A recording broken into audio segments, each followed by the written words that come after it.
যেই সরকারি হোক, যেই শাসকই হোক, এই উলামাদের অবদানকে অস্বীকার করে ইতিহাস লিখবে। সূর্য ওঠা যেমন বাস্তব, তাতে সন্দেহের কোনো অবকাশ নাই। যারা উলামায়ে কেরামকে অবদানকে স্বাধীনতা আন্দোলনের ক্ষেত্রে, বিজয় আনার ক্ষেত্রে অস্বীকার করবে এবং ইতিহাসের পাতায় তাকে স্থান দিবে না, তাদের কথাটা এমন মিথ্যা আর তারাও এমন মিথ্যুক। সূর্য যেমন উদয় হওয়াটা সত্য, তাদের মৃত্যু হওয়াটাও তেমন সত্য। কারণ এই ভারত লম্বা ইতিহাস, ইংরেজ বিরোধী আন্দোলন থেকে নিয়ে পাকিস্তান যখন স্বাধীন হয়, 5টা উপমহাদেশ নিয়ে, 5টা প্রদেশ নিয়ে, তখন পাকিস্তানের যে স্বাধীনতার পতাকা উত্তোলন করেছিল, ইতিহাস জেনে রাখা দরকার। তিনিও ছিলেন আমাদের আকাবের উলামায়ে দেওবন্দের সূর্য সন্তান আল্লামা শাব্বির আহমদ উসমানী রাহমাতুল্লাহ, জাফর আহমদ শাব্বির আহমদ উসমানী রাহমাতুল্লাহি আলাইহি। আর বাংলাদেশ স্বাধীন হওয়ার পরেও স্বাধীনতার পতাকা যিনারা উত্তোলন করেছিলেন, এই দুই পাকিস্তান, পূর্ব পাকিস্তান এবং পশ্চিম পাকিস্তান তথা বাংলাদেশ এবং পাকিস্তানের স্বাধীনতার পতাকা যারা উত্তোলন করেছে সর্বপ্রথম, তারা দুজন ছিলেন দারুল দেওবন্দের সূর্য সন্তান। একজন হলেন শাব্বির আহমদ উসমানী রাহমাতুল্লাহি আলাইহি, আরেকজন হলেন জাফর আহমদ উসমানী রাহমাতুল্লাহি আলাইহি। তো সুতরাং একদম সর্বপ্রথম থেকে যদি যান, যে কারণ মুহাদ্দিস আব্দুল আজিজ মুহাদ্দিস দেহলভির ফতোয়ার ভিত্তিতেই এই স্বাধীনতা আন্দোলনের সূচনা হয়। আনাস রাদিয়াল্লাহু তাআলা আনহু قال قال لي رسول الله صلى الله عليه وسلم يا بني إن قدرت أن تصبح وتمسئ وليس في قلبك غش لأحد فافعل أو كما قال عليه الصلاة والسلام।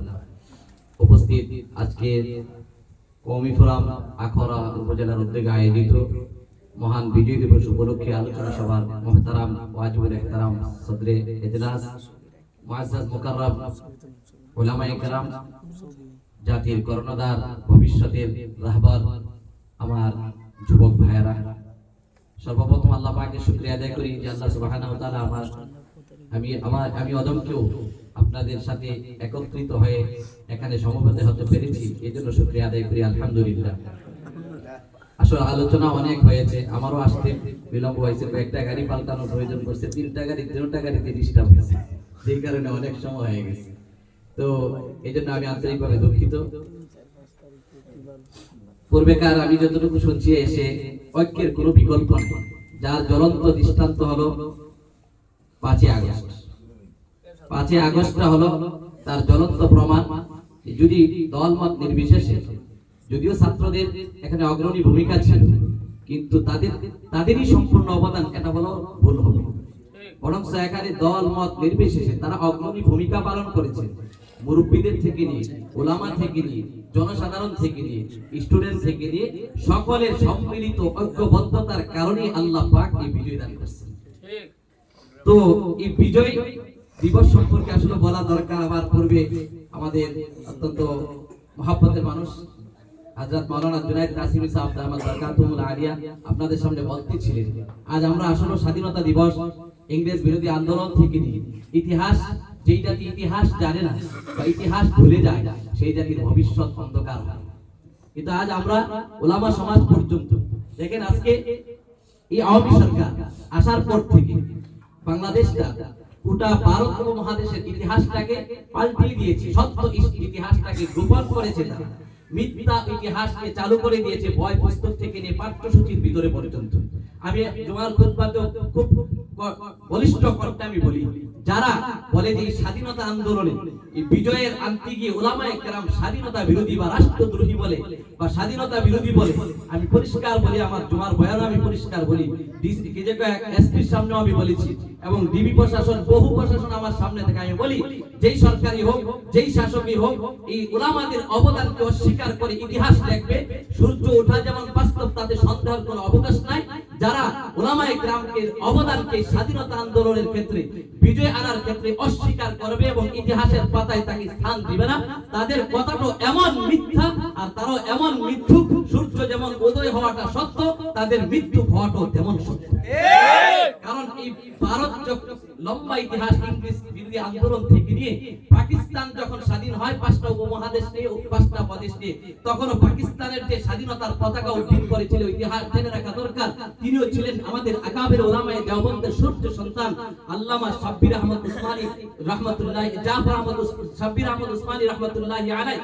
আর বাংলাদেশ স্বাধীন হওয়ার পরেও স্বাধীনতার পতাকা যিনারা উড্ডীন করেছিলেন, এই দুই পাকিস্তান, পূর্ব পাকিস্তান এবং পশ্চিম পাকিস্তান তথা বাংলাদেশ এবং পাকিস্তানের স্বাধীনতার পতাকা যারা উড্ডীন করেছে সর্বপ্রথম, তারা দুজন ছিলেন দারুল দেওবন্দের সূর্য সন্তান।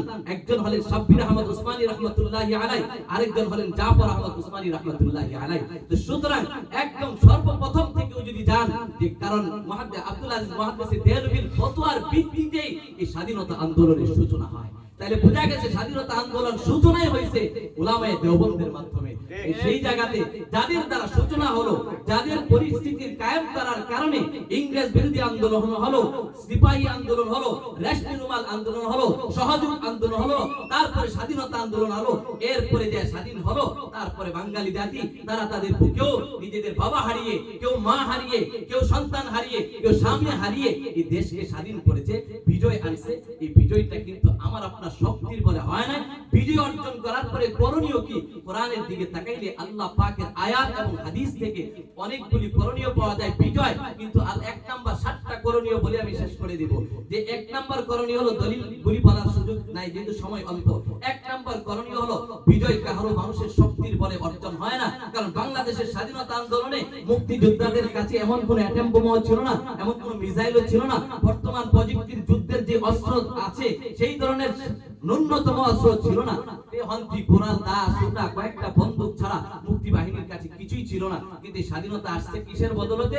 ওই যে বিজয় যখন কোন ভূখণ্ডের আল্লাহ পাক দান করে, এই বিশ্বাস ওই জনগণের এবং মুসলিম উম্মার দায়িত্ব, প্রথম নম্বর কর্তব্য হলো বিজয়টা আল্লাহর পক্ষ থেকে দেওয়া নিয়ামত, আল্লাহর পক্ষ থেকে অনুগ্রহ, এটার বিশ্বাস 100 ভাগ অন্তরে পোষণ করা। তার দলিল যে আল্লাহ পাক বলেন যে কাম মিন ফিআতিন কালিলাতিন গালাবাত ফিআতান কাসীরাতান বিইذنিল্লাহ। অনেক ছোট দল বড় বিশাল দলের উপর বিজয় লাভ করে কিসের বদৌলতে? বিইذنিল্লাহ, আল্লাহর অনুগ্রহে, আল্লাহর নির্দেশে, আল্লাহর দয়ায়। সুতরাং এই বিজয় 1971 সালের বিজয় আল্লাহ পাকের দয়া, এটা আমাকে আপনাকে বিশ্বাস করতে হবে। 5ই আগস্টের এই 2024 এর বিজয়, এটা আল্লাহ পাকের দয়া, নতুবা শক্তির বলে কিন্তু কোন অস্ত্র দিয়া কিন্তু বাংলাদেশকে দ্বিতীয়বার এই যুব সমাজ, ছাত্র সমাজ, বাংলাদেশের নাগরিক কি করে না, স্বাধীনতা অর্জন করে না, বরং আল্লাহ পাকের মেহেরবানি শামিল হওয়ার কারণে হয়েছে। 2 নাম্বার হলো বিজয়ের পরে শুকরিয়া আদায় করা। আল্লাহ রাসূল যেমন মক্কা বিজয়ের পরে যাওয়ার পরে আল্লাহ সূরা নাযিল করে দিয়ে ইযা জা নাসরুল্লাহর মাধ্যমে ফাসাব্বিহ বিহামদি রাব্বিকা ওয়াস্তাগফির বলে শুকরিয়ার বিধান দিয়েছে যে হ্যাঁ, আল্লাহর যেহেতু নিয়ামত, আর নিয়ামতের শুকরিয়া আদায় করা। 3 নাম্বার দায়িত্ব হলো যে এই বিজয় অর্জন করার পরে বিনয়ী হওয়া। কি হওয়া? বিনয় হওয়া। অহংকার করা যাবে না, গর্ব করা যাবে না, উদ্ধৃত হওয়া যাবে না, উল্লাসিত হতে হতে এমন যেন আমি সীমা অতিরিক্ত না হয়ে যায়, বরং বিনয়ী হওয়া। তারও প্রমাণ কোরআনের মাঝে আছে। আল্লাহ পাক বিভিন্ন আয়াতের মধ্যে, প্রত্যেকটার দলিল আছে কোরআনের মধ্যে, আল্লাহ বিনয়ের কথা বলে দিয়েছেন যে বিনয় হও। যেমন নাকি রাসূল সরকারে দো আলম এমন বিজয় বেশি মক্কা বিজয় হওয়ার পরে গিয়েছেন, হযরতে আনাস বলেন যে উষ্টিটার উপরে আরোহী ছিলেন, আল্লাহ রাসূলের দাড়ি মোবারকটা যেন হাওদাজের সাথে লেগে যাবে এমন নিচু হয়ে, মাথাটাকে নত করে বিনয় হয়ে, বিনম্র হয়ে মক্কাতে ঢুকছেন, উম্মে হানির ঘরে গেছেন, এরপরে 8 রাকাত নামাজ পড়ছেন, তারপরে হারামের মধ্যে গেছেন, লম্বা বিশাল বক্তব্য পেশ করে আল্লাহ রাসূল বিনয় বেশে, যারা রাসূলকে আঘাত, জুলুম, নির্যাতনের জন্য এমন কোন সুরত বাকি রাখে নাই, তাদেরকে আম বলছে যে আমার ভাই ইউসুফ যেই কথা বলেছিল নির্যাতিত, কারাবরণের পরে ভাইদের ব্যাপারে, তার কওমের লোকদের ব্যাপারে, তখন বলেছিল যে আমি তোমাদেরকে যেমন ভাবে মাফ করেছিল আমিও তোমাদেরকে মাফ করি, লা তাসরিবা আলাইকুমুল ইয়াউম বলে রাসূল ক্ষমার ঘোষণা করছে। 4 নাম্বার হলো এই জমিন যেহেতু আল্লাহ ভূখণ্ডের মালিক যিনি বানিয়েছে, তাদের এই ভূখণ্ডের মালিক যারা হয়, বিজয় হওয়ার পরে শাসক হোক, জনগণ হোক, তাদের দায়িত্ব আর কর্তব্য হলো, আল্লাহ বলেন ইন মাক্কান্নাহুম ফিল আরদি, যাদের আল্লাযিনা ইন মাক্কান্নাহুম ফিল আরদ, আমি যখন তাদেরকে এই দুনিয়ার ভূখণ্ডের মালিক বানাই যদি, তারা কি করবে? আকামুস সালাতা ওয়া আতাবুজ যাকাতা আমারু বিল মা'রুফ ওয়া নাহাউ আনিল মুনকার। 5 নাম্বার দায়িত্ব দায়িত্ব হবে শাসক গোষ্ঠীর এবং জনগণের। এই জমিন যেহেতু আল্লাহ, জমিনের মালিকও যেহেতু আল্লাহ, বিজয় দিয়েছেন আল্লাহ, সুতরাং জমিন যার, তার হুকুম চলবে তার, অন্য কারো মানব রচিত কোনো হুকুম চলবে না। শাসকের নৈতিক দায়িত্ব হবে যে ভূখণ্ড আল্লাহ পাক মেহেরবানি করে বিজয় দান করেছে তাতে আল্লাহর বিধানকে চালু করা।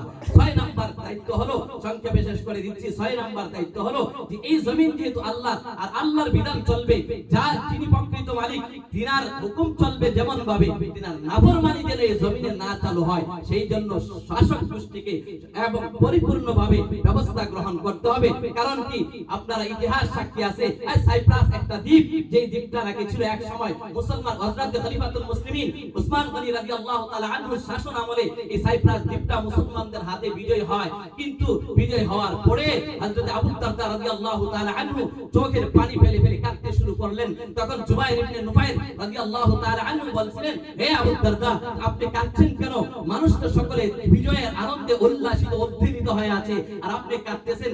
আমি কাঁদতেছি এই জন্য, তোমরা যাদের হাত থেকে বিজয় লাভ করেছো, যাদের হাত থেকে তোমাদেরকে আল্লাহ বিজয় দান করেছেন, তারা ছিল এই পৃথিবীর সুপার পাওয়ার, সবচাইতে পাওয়ারফুল শক্তিধর, কিন্তু তাদের হাতেও আল্লাহ এই ভূখণ্ড রাখে নাই। কারণ কি জানো, তারা আল্লাহর নাফরমানি ভূখণ্ডে করেছিল, এই জন্য আল্লাহ তাদের থেকে ছিনিয়ে নিয়েছে। আমি এই আশঙ্কা বোধ করে কাঁদতেছি যে না জানি তোমরাও আবার এই বিজয়ের পরে কোন আল্লাহর নাফরমানিতে লিপ্ত হয়ে যাও কিনা, আর তখন আবার তোমাদের থেকেও সেই জমিন আল্লাহ আবার ছিনিয়ে নেয় কিনা। আল্লামা জাস্টিস তকি উসমানী দামাত বরকাতুহু লেখেন, আমি এই সাইপ্রাস ভ্রমণের পরে আবু দারদার এই কান্না এবং তার কান্নার কথা আর তার বাণীগুলি আমার প্রত্যেকটা স্মরণ হয়েছে, এবং তার ওই কান্নার আশঙ্কাটা বাস্তব রূপ নিয়েছে। এখন সেই সাইপ্রাসটা ইহুদি খ্রিস্টানদের দখলে আছে। এই জন্য ভাইরা আমার, 6 নাম্বার কাজ হলো আল্লাহর নাফরমানি, যে আল্লাহ বিজয় দিয়েছে সে আল্লাহর হুকুম চলবে, তার নাফরমানি চলবে না। 7 নাম্বার যেটা নাকি মিশর বিজেতা, তার বক্তব্যের মাধ্যমে আল্লাহ রাসূলের বিশিষ্ট সাহাবী আমর ইবনে আল-আস রাদিয়াল্লাহু তাআলা আনহু ছিলেন মিশর বিজেতা।